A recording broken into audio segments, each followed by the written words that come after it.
Berikut kita ada narasumber yang terakhir nih. Nah, ini menarik nih. Ini udah apa kaum Hawa sendiri gitu ya. Saya takut nih kalau nyebut perempuan, kayaknya lagi ada isu nih soalnya kata perempuan ini nggak oke. Saya takut jadi saya pakai kaum Hawa aja deh. Kaum Hawa sendiri paling cantik sendiri, tapi juga kayaknya belum jadi ini nih, belum jadi politisi ya, belum politik praktis ya, bener ya? Sis ya, belum ya? Belum, Iya. heeh. Bentar lagi kayaknya nih, bentar lagi. Nah, Sis Jessica, thank you udah nyempetin nih hadir di acara Zoom ini dan bersabar ngantri nih sebagai pembicara penutup. Sis Jessica, aku mau tanya nih, berarti kan kita bicara dari sisi psikologis ya, karena ini kan juga bidang yang Sis Jessica geluti nih.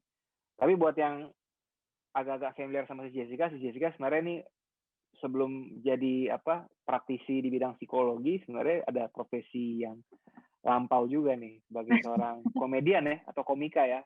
Iya, Tapi dengar-dengar udah enggak gitu. Tapi kalau heeh. kita panggil acara-acara tutup kayaknya masih mau sih. Tapi malam ini kita nggak bahas ke sana. Malam ini kita bahas soal psikologi saja yang lebih serius lah. Nah, Sis Jessica, aku mau tanya deh, dari sisi anak muda Tionghoa gitu ya. Mhm. Tadi juga kita kan udah sempat lihat beberapa pembicaraan sebelumnya bahwa memang ada semacam cap atau label masa lalu ya, yang kurang baik, kurang sedap, kurang wangi, dan melekat, tapi terlanjur melekat gitu. Nah, kira-kira anak muda Tionghoa itu jadi ada bebannya nggak sih dari cap label masa lalu itu? Dan kira-kira gimana kita Mmm. bisa cope beradaptasi ya dengan cap label itu dan gimana kita bisa going forward lebih positif ke depannya? Silakan. Mhm mhm. Sebelumnya halo selamat malam semuanya, salam kenal untuk Bro Asmi, Bro William, dan Bro Christian. Betul sekali saya kenal Bro William dengan, Bro William Aibon, makanya tadi saya ketawa-ketawa. Aduh dan, sangat senang banget bisa diajak ngobrol-ngobrol seru malam ini karena tadi pas dengerin Bro Asmi itu bener-bener, oh iya ya aku pun dapat insight baru juga gitu. Maksudnya sebagai orang yang 90 sekian persen keturunan, Tionghoa gitu ya, karena cuman sedikit darah, campurannya dengan orang Indonesia sebetulnya, karena kakek dari sana langsung, nenek dari sana langsung, itu dari keluarganya, papa gitu ya, dari keluarganya, mama, kakeknya asli dari sana juga cuman keluarga mamanya mama yang, ada campuran dengan orang Indonesia gitu. Jadi bisa dibilang kalau di Harry Potter saya masih masuk darah murni lah ya, gitu. Jadi, dari Ya, ya. kecil memang Masuknya Slytherin ya, masuknya iya Slytherin masuknya itu. Slytherin saya. Sorry, kita terlalu lokal bercanda, terlalu Harry Potter. Kita harus oke. Gimana? Saya lanjut lagi. Itu memang dari kecil itu, apa ya namanya, secara tidak langsung sudah ada stereotype yang ditanamkan juga. Stereotype tuh sama stigma, harus dibedakan ya, maksudnya kita juga di sini sama-sama belajar juga bahwa stereotype itu nuansanya lebih netral sebetulnya, yang agak-agak udah negatif itu stigma gitu. Makanya tadi seneng banget dengan Bro Asmi ngomongnya stigma gitu, stigma untuk merujuk hal-hal yang negatif gitu. Dan betul gitu, waktu saya kecil sih saya cuman taunya karena dididiknya dalam lingkungan yang mungkin kurang lebih nuansanya Chinese semua, Tionghoa semua, itu, jadi ngelihatnya secara tidak langsung ditanamkan, kalau punya teman pribumi tuh hati-hati gitu nuansanya, walaupun tidak di-state secara langsung ya, tidak diomongin, "Kamu hati-hati," gitu, tapi ada nuansa itu selalu gitu. Iya, sebagai anak yang bandel gitu kan ya, saya menantang aja, "Kenapa saya nggak pernah dijahatin sama dia, kenapa tidak boleh?" Gitu kan. Nah, ya biasanya pertengahan-pertengahan keluarga berawalnya dari situ gitu. Karena saya juga nggak ngerti tentang perseteruan ini waktu masih kecil gitu. Waktu tahun 98 aja umur saya baru 9 tahun gitu. Ketika 98 terjadi, saya nggak ngerti itu terjadi apa, yang saya tahu cuman sekolah libur dan saya senang gitu. Iya, karena nggak tahu apa-apa gitu. Baru setelah belajar SMP, SMA, dan sebagainya, yang kita tahu setuju banget dengan Bro Asmi bilang, yang kita tahu sejarah Tionghoa itu adalah sejarah kelam di Indonesia, titik gitu. Nggak ada yang pernah mengedukasi. Ujung-ujungnya tadi pas denger, semua cerita Bro Asmi ada tentang pelurusan sejarah, aku setuju banget bahwa orang Tionghoa pun saya nggak yakin semua orang Tionghoa tahu yang tadi Bro Asmi ngomongin, karena saya pun nggak, saya cuma tahu Suhoki doang, titik gitu kan, karena itu pun Nicholas Saputra. Saya suka Nicholas Saputra, makanya saya tahu Suhoki gitu kan. Tapi kalau sejarah-sejarah kayak gitu menurut saya itu sangat berharga sekali untuk diceritakan, karena orang Tionghoa pun merasa tidak diterima di sini, di negara tercinta Indonesia, karena tidak tahu bagian sejarah yang nuansanya adalah, oh saya pernah darah saya pernah menjadi bagian dari perjuangan Indonesia, saya pernah diterima ada di sini gitu. Dan itu kan sebenarnya efek penerimaan secara psikologis kalau kita berbicara, karena tadi pun saya mengalami itu gitu. Oh, seandainya orang-orang Tionghoa lebih banyak yang tahu, mungkin mereka tidak merasa sebegitu diasingkannya, karena kita cuma taunya adalah kita darah yang tertindas ketika tahun 98 titik gitu. Menurut saya sih itu gitu. Jadi setuju banget dan itu perlu digaungkan sekarang-sekarang. Kenapa? Karena udah boro-boro deh yang sekarang zaman saya aja yang masih diajarin sejarah Indonesia aja jarang tahu yang tadi Bro Asmi ngomongin, apalagi yang sekarang nih karena saya tadi disebut adalah psychological health trainer atau pelatih dalam kesehatan psikologis, saya sering turun ke sekolah-sekolah dan ke mahasiswa-mahasiswa juga. Sekolah-sekolah internasional terutama itu jarang banget loh untuk menekankan sejarah Indonesia makin ke belakang. Sejarah Indonesianya aja jarang, apalagi yang tadi Bro Asmi ngomongin. Nah ini yang menurut saya berbahaya sih, bukan cuma sayang gitu tatarannya, karena nanti putus sejarah itu, nanti putus kebudayaan, identitas bangsanya di mana itu yang pertama. Dan banyak sekali sebenarnya orang-orang yang kita bisa, ya kalau setidaknya yang aku lihat di sekolah internasional kebanyakan keturunan Tionghoa juga. Sejarah Indonesianya nggak tahu, sejarah yang tadi Bro Asmi bilang juga nggak tahu. Waduh, itu gawat sekali menurut saya pribadi gitu.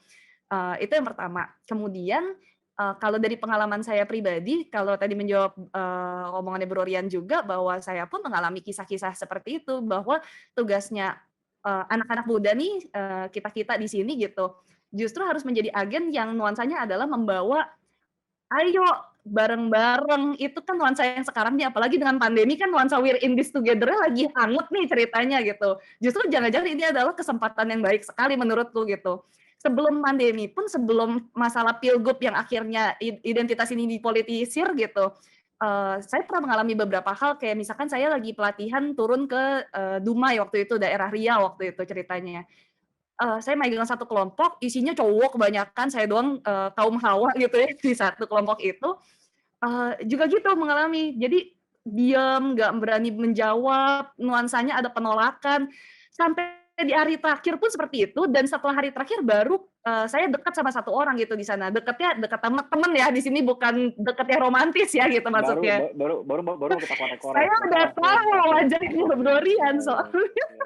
Gue udah mau Iya. korek aja, silakan lanjut. Jadi deket, baru akhirnya dia bisa jujur sama saya. Mbak Jess sebenarnya waktu itu saya harus minta maaf karena saya di awal-awal mikir siapa nih orang Cina kok berani-beraninya ngajarin saya gitu. Terus abis itu setelah saya lihat Mbak Jess kayak gimana, saya bisa waktu itu ada acara penutupannya saya jadi MC berdua dia. Oh ternyata Mbak Jess tuh orangnya seru ya, oh ternyata kayak gini ya, oh nggak ada tuh rasa Mbak Jess lebih tinggi daripada saya tuh nggak ada, bahkan Mbak Jess yang selalu mulai pembicaraan. Baru tuh dari situ akrab banget sampai sekarang sama dia gitu. Itu kisah yang paling pertama, oh ternyata ada ya kisah ini, karena saya nggak pernah ngalamin sejujur-jujurnya gitu. Oh ini baru pengalaman pertama. Kemudian pas 2019 kebetulan saya ngasih pelatihan yang banyak pemuda-pemuda dari Sumatera sama Jawa berkumpul dalam satu pelatihan gitu, pelatihan kepemimpinan, kebetulan ngajarin modul pertamanya adalah tentang rasa patriotisme dan nasionalisme, intinya gitu, rasa cinta Indonesia. Nah, ada satu orang pemuda ini ngomong ke rekan saya dan tim saya yang kebetulan nuansanya karena ya basisnya di Jakarta gitu ya, ada beberapa yang keturunan Tionghoa juga gitu.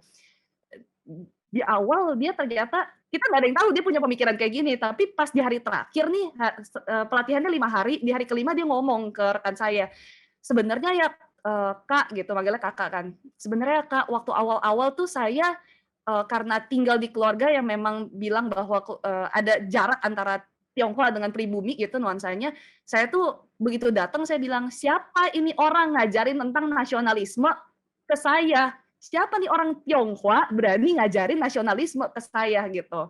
Tapi di hari terakhir dia bilang, dan itu sampai nangis gitu, terharu karena dia bilang ternyata bahkan orang Tionghoa aja bisa rasanya lebih nasionalis dibandingkan saya. Jadi saya rasanya tidak punya hak untuk memisahkan antara Tionghoa dengan pribumi karena kita sama gitu. Wah itu benar-benar bergetar merinding nih, sampai sekarang saya masih merinding-merinding gitu kalau cerita.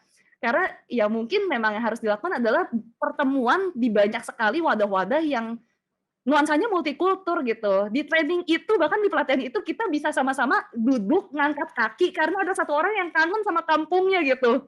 Jadi makan pakai tangan bareng dan sebagainya. Kayaknya pertemuan-pertemuan kayak gini tuh dibutuhkan gitu menurut aku. Karena tadi yang aku setuju banget sama Bro Christian bilang gitu. Karena memang harus melebur gitu in a way. Karena tadi yang dibilang, coba deh di atas pakai kemeja, di bawah pakai pakaian adat. Itu kan sebenarnya membangun kesamaan yang kalau dalam bahasa psikologisnya adalah membangun rapport, membangun kedekatan. Dari situ biasanya dari dekat baru deh yang tadi Bro Asmi bilang kenal jadinya sayang gitu ceritanya. Jadi menurutku sih itu Bro Rian. Baik, asik-asik. Jadi memang kayaknya udah mulai kelihatan nih dari diskusi ini ada perlintasan atau benang merahnya soal kayak tak kenal maka tak sayang, melting pot itu kayak peleburan, dan Sis Jessica pun merasakan dicibir atau semacam dipandang atau di stigma gitu kurang baik, tapi begitu udah kenal akhirnya tembok-tembok stigma itu runtuh dengan sendirinya. Tapi memang butuh proses dan butuh Iya, dipaksa untuk ketemu kan, dipaksa untuk betul. berlintas, dipaksa untuk sharing, berdialog. Bahwa mungkin di dialognya kadang-kadang masih suka lek-lekan, ih lo Tiongkok kok cadel banget sih, lucu deh. Mungkin akan terjadi ya semacam apa Betul. namanya jokes-jokes seperti itu, tapi pada akhirnya jadi tadi stigma tadi runtuh dengan sendirinya. Menarik banget. Betul. Menarik sekali, menarik sekali. Nah, dan ada satu hal yang sebenarnya menarik juga dari Sis Jessica tadi bilang. Meskipun mungkin ini lebih berlaku buat sekolah internasional ya. Saya nggak tahu apakah di sekolah yang swasta non internasional atau sekolah negeri juga demikian. Jadi boro-boro mau pelurusan sejarah soal peranan teman-teman Tionghoa di Indonesia, sejarah umum Indonesia aja kurang digalakkan gitu. Jadi PR-nya jadi double-double. Tapi itu mungkin dalam konteks sekolah internasional ya. Semoga ini nggak berlaku di sekolah yang umum. Meskipun kita semua kayak sama-sama paham deh, kayaknya pelajaran sejarah bukan menjadi pelajaran favorit di sekolah ya. Mungkin Sayangnya cara-cara begitu. pengajarannya atau apa, saya sih suka. Mungkin Bro Saya Will juga juga suka suka. beberapa, kita semua mungkin suka, tapi kita mungkin orang-orang aneh. Di luar sana, mereka sejarah nih apaan sih, cuma ngafal tanggal. Ya. Ini menjadi masalah juga ya, karena orang jadi lupa cerita-cerita yang sudah terjadi di masa lalu. Cerita Iya, soal iya. tadi, geger pacinan dan segala macam. Cocok. Ini juga on time nih, pas di 10 menit nih.